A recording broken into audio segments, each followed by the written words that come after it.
Imagine being the most powerful person in your kingdom, but unable to refuse a treatment involving boiling oil, live pigeons, or trepanning your skull. Throughout history, royalty stood at the top of society, but in medicine, they were often first in line for horrifying experiments. When physicians feared killing a peasant, they practiced instead on kings. These were not isolated incidents.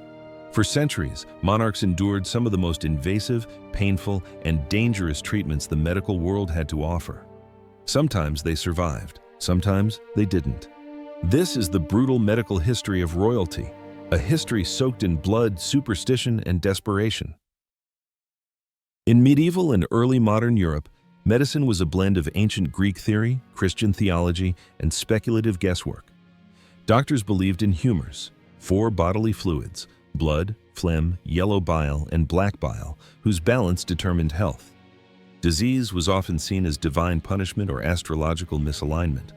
Royal physicians were some of the most educated men in Europe, yet their knowledge often did more harm than good. Because they served kings and queens, failure could cost them their careers or their lives, and so they acted boldly, and sometimes recklessly. Medical care was violent. Bloodletting was a universal remedy. Enemas were routine. Surgery had no anesthesia, no antiseptics. It was pain and prayer, with leeches and knives. Yet to be royal meant to be treated. Refusing a doctor was seen as weakness, and so monarchs became human battlegrounds in the long war against illness. It was February 1685 when Charles II of England collapsed with what was most likely a massive stroke. He lost the ability to speak and move clearly, and his court stood still in shock. But rest was not considered a cure. Action was. And so his physicians began what would become a catastrophic sequence of interventions. First, they shaved his head, believing that exposed skin allowed for better access to the heat and fluids of the brain. Then came the heated cups, glass vessels warmed and applied to the scalp and neck, designed to draw blood to the surface through suction. It left red welts but was thought to balance the humors. Next followed purging. They gave the king emetics to make him vomit, believing this would cleanse the body of bad substances. They administered enemas to flush the bowels. They extracted 8 ounces of blood from his arm, weakening him further. Cantharides, a blistering agent made from powdered Spanish fly beetles, was rubbed directly onto his scalp. This caused inflammation and painful blisters, but was believed to stimulate circulation. The treatments continued even as his condition deteriorated. When he did not respond, they escalated. They bled him again. And again. The cumulative blood loss approached a pint. His body was failing, yet the doctors believed more interventions would restore his vitality. In a final act of desperation, they administered a concoction of alcohol mixed with powdered human skull, a remedy taken from ancient beliefs in mummy medicine, where parts of the dead were thought to transfer strength to the living. Day after day, Charles endured this exhausting assault. He was restrained, weakened, and treated as a vessel for experimentation. Despite their efforts, or because of them, he died, not with dignity and not quickly. It was not the stroke alone that killed him, but the agonizing cumulative damage inflicted by the very men charged with his care. Charles was not unique. For centuries, royalty lived under a brutal contradiction. The higher their rank, the more extreme the medical intervention. Monarchs were seen as symbols of state stability. Their survival was national survival. This made them both sacred and expendable. In 1559, King Henri II of France was struck in the face by a splintered lance during a jousting match celebrating the marriage of his daughter. The weapon pierced his eye and lodged deep in his skull. Panic swept the court. Physicians, including the famed Ambroise Paré and Andreas Vesalius, rushed to his aid. They applied hot poultices to reduce swelling, whispered prayers over his bed, and even resorted to trepanation, drilling into the skull in an attempt to relieve pressure. But their work was not clean. There were no gloves, no antiseptics, no concept of infection. Within days, Henri developed a severe fever. The wound became gangrenous. Infection spread into his brain and bloodstream. He died in agony 11 days later, not directly from the injury, but from the invasive, well-intentioned treatment that followed. Trepanation itself has a long history, stretching back to prehistoric burial sites. But in royal households, It was a trusted tool for treating trauma and mental illness. Doctors believed drilling a hole in the skull released malevolent forces or rebalanced inner pressure. For many kings, it was the treatment of last resort. And yet for others, it came early and often. One of the most tragic examples was King Charles VI of France, remembered as Charles the Mad. His reign was haunted by psychosis. He would erupt into fits of rage, then sink into catatonic silence. At times, he forgot his own name.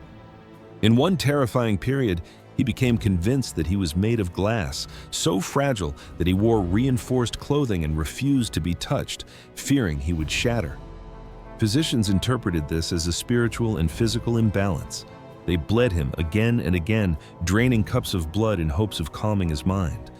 When that failed, they turned to cold water immersion, plunging him into icy baths to shock him into clarity. Sleep was induced through herbal tonics or forced bed rest. At one point, he was kept in isolation for weeks at a time, attended only by servants ordered not to speak. Each attempt at healing became a new form of torment. The treatments were rooted in belief, not evidence. They were shaped by fear and desperation. Rather than curing the king, they accelerated his decline. His madness became a public symbol of a fractured kingdom.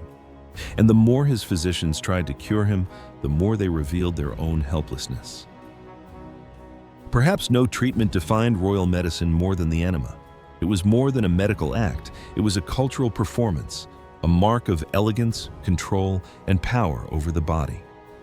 Louis XIV of France, the Sun King, reportedly received over 2,000 enemas in his lifetime. That figure is not exaggerated. Records from his court detail frequent procedures, sometimes several per week.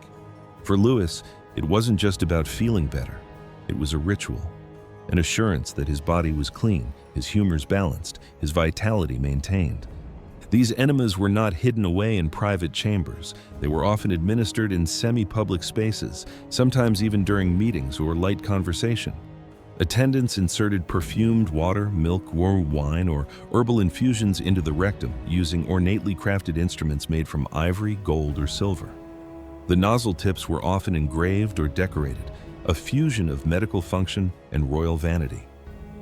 It sounds absurd today, but in the 17th century French court, enemas had fashion value. They symbolized sophistication, refinement, and modernity. To ignore one's internal hygiene was to invite scandal. The procedures were so normalized that courtiers openly discussed bowel movements and purging techniques with the same casual tone reserved today for lunch or weather. Some even followed the king's example obsessively. Personal enemas became a trend. Aristocrats sought out physicians who specialized in them. There were even debates on the best ingredients to use. Some preferred warm milk. Others swore by chamomile or rosewater. The goal was purification, but the method lacked science. Despite the frequency of these practices, there was little real understanding of gut health. The concept of microbiomes or digestive balance didn't exist. Repeated enemas stripped the intestines of essential flora. They weakened natural bowel function. Some patients became dependent, requiring enemas just to feel normal. But at the time, doctors truly believed they were helping. They saw enemas as a way to remove black bile or toxic accumulations. Illness, in their view, was something to be expelled. And for a king like Louis XIV, always under scrutiny, always expected to project strength, the idea of internal purification offered a sense of control.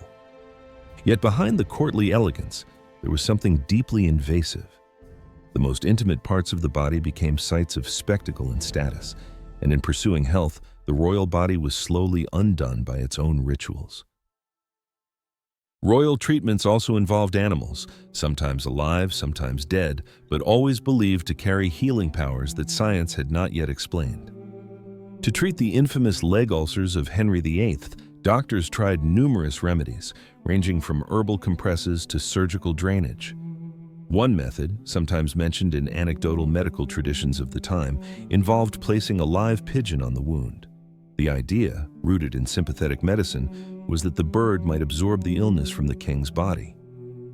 Whether or not this method was actually used on Henry remains debated among historians, but similar practices were reported across Europe during the period.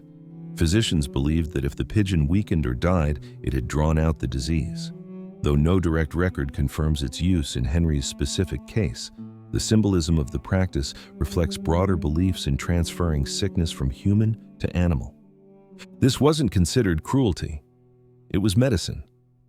And not just limited to pigeons.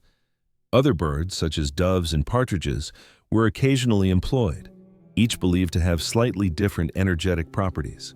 Sometimes multiple birds were used in succession until the patient or the animals collapsed.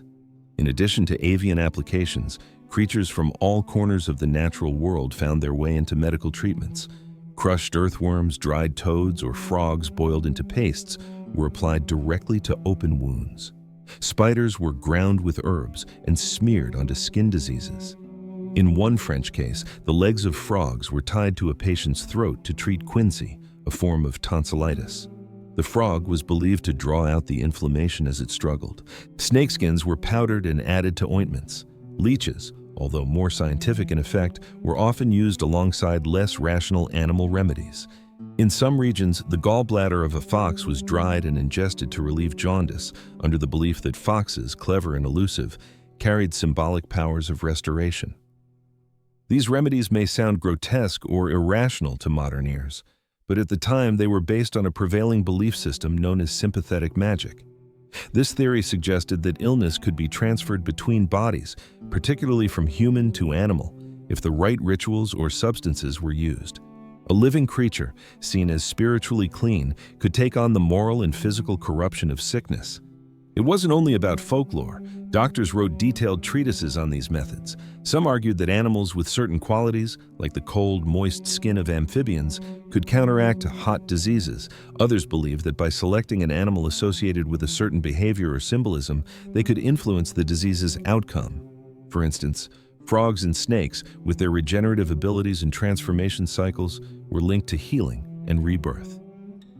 Even among elites, these treatments were not just last resorts. They were part of standard care.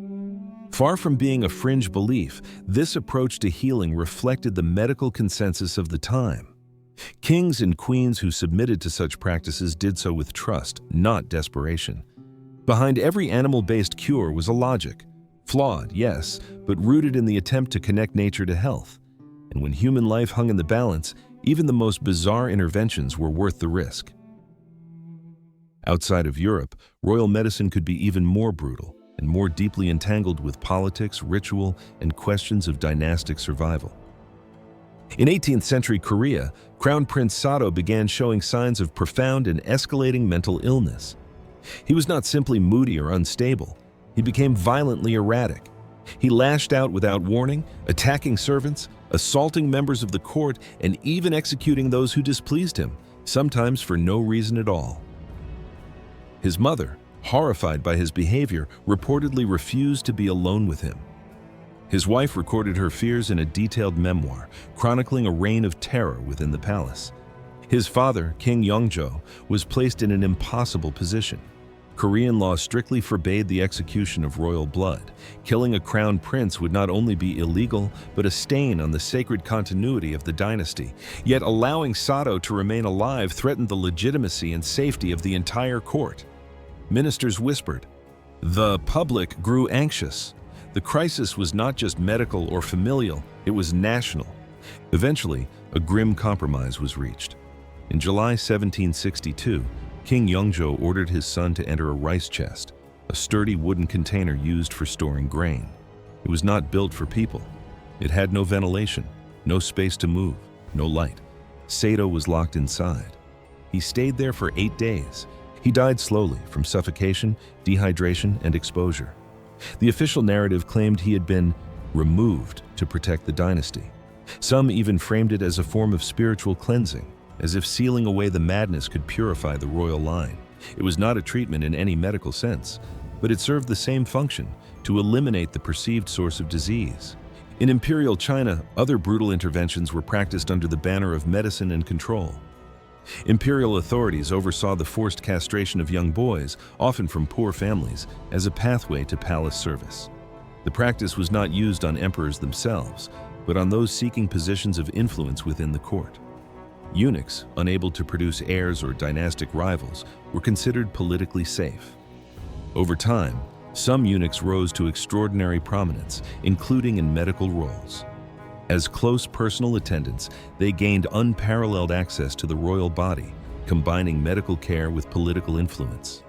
These eunuch physicians became central figures in the daily life of the court, offering remedies and counsel while also shaping imperial decisions from behind the scenes. For those who endured these procedures, the cost was immense. Castration often occurred in childhood without adequate care or pain management. Many did not survive. Those who did were permanently altered, physically, emotionally, and socially, and yet they became pillars of royal medical systems. In both Korea and China, the intersection of medicine, discipline, and dynastic preservation produced outcomes that were as cruel as they were calculated. The body of a prince or a servant could become the battleground for stability. And often, the treatment said more about the fears of rulers than the health of the ruled. Few treatments in medical history were more dangerous than mercury, yet for centuries, it was hailed as a wonder drug. Across Renaissance Europe and into the early modern period, it was a cornerstone of treatment for syphilis, a disease that was ravaging the population with terrifying speed. Doctors believed mercury had the power to purge impurities from the body. Treatments ranged from swallowing mercury-laced pills to being encased in blankets after the skin was slathered with toxic ointments. These so-called sweat boxes were designed to heat the body until patients perspired violently, excreting what doctors imagined to be disease from their pores. The effects were devastating. Patients suffered tooth loss, tremors, ulcers, and severe neurological damage. Many died, not from syphilis, but from the supposed cure. Despite this, mercury remained a staple in royal medicine. Even rulers weren't immune.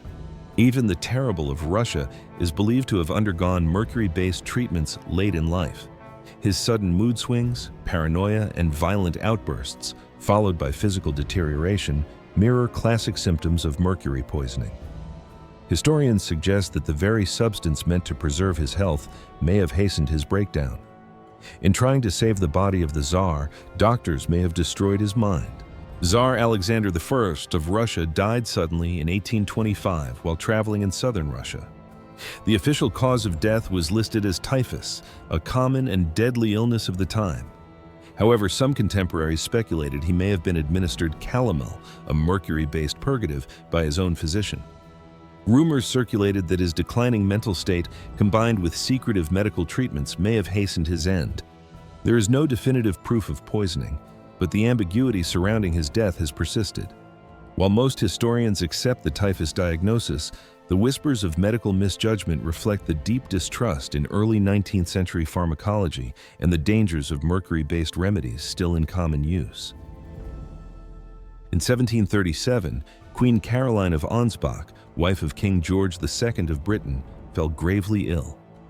What began as abdominal discomfort quickly escalated into a crisis. Her physicians determined she had a strangulated umbilical hernia, a condition in which part of the intestine protrudes through the abdominal wall and becomes twisted or blocked, cutting off blood supply. At the time, surgery was a brutal affair. No anesthesia, no sterilization, no pain relief. But the Queen, respected for her intellect and dignity, agreed to the procedure. It was a desperate measure. The doctors cut open her abdomen in a crude attempt to release the trapped tissue. The pain she experienced would have been unimaginable. Queen Caroline, conscious throughout, was forced to endure every moment. The operation failed to correct the condition, and worse, it introduced further trauma and likely infection. She lingered for several days, racked with agony.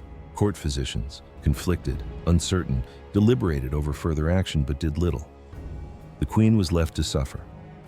As the pain intensified, she reportedly faced her death with calm but desperate acceptance.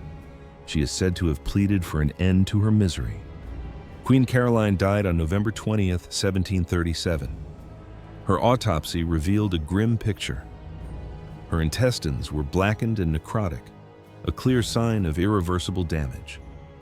Though the diagnosis had been correct, the attempt to treat her had only magnified her torment. In the end, the limits of contemporary medicine turned a survivable condition into a slow and painful death. The history of royal medicine is not simply a catalog of suffering. It is a reflection of the human desire to heal and the dangers of ignorance paired with power.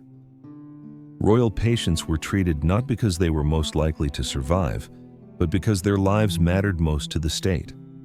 Their deaths had consequences. And so, medicine advanced. Through trial and terror, through bleeding and blisters, doctors learned what did not work. Some royal treatments gave rise to modern procedures, others faded into horror and legend. But in every case, they remind us progress is rarely painless, and even those on thrones could not escape the price of being human.